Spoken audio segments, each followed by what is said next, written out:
जय जगन्नाथ भक्त बंधु। ये सारा जगतर कर्ता नाथ होउचंती सेही जगतर नाथ जगन्नाथ, जहाँकर करुणारू ये मनुष्य जन्म आमे पाइछे।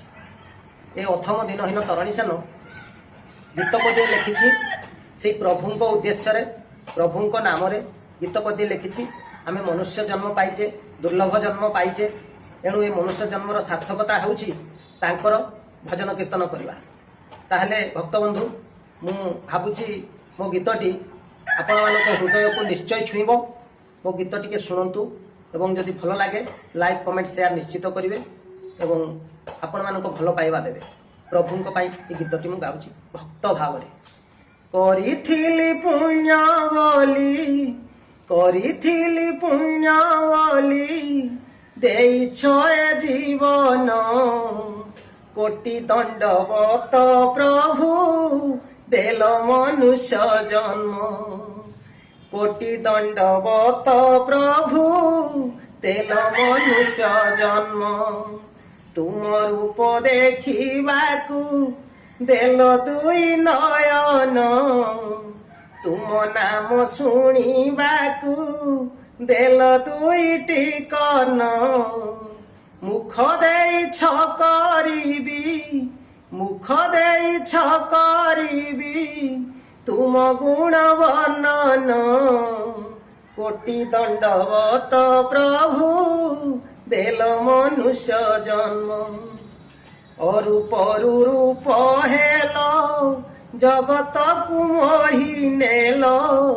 ओथा गढ़ा दियो होई जगन्नाथ बोलाइलो। कल्पवट मूलवासी, कल्पवट मूलवासी चका चका नयन। कोटि दंडवत प्रभु देल मनुष्य जन्म। निजकु निजे गढ़िल रही गुंडीचा घर। भक्तंक हितरे बीजे कल श्री मंदिर।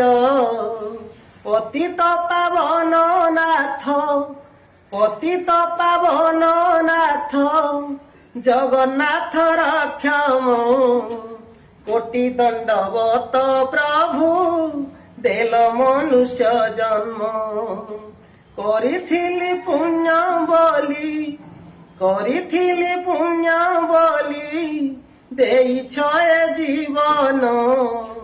कोटि दंडवत प्रभु देल मनुष्य जन्म। कोटि दंडवत प्रभु देल मनुष्य जन्म। कोटि दंडवत प्रभु देल मनुष्य जन्म। गीतटी केमती लागिला कमेंट माध्यम रे जणैबे एवं शेयर करिकी निजे सुनिबा सहित अन्य भक्त मानक मध्य सुनिबाकू सुजोग देवे। जय जगन्नाथ।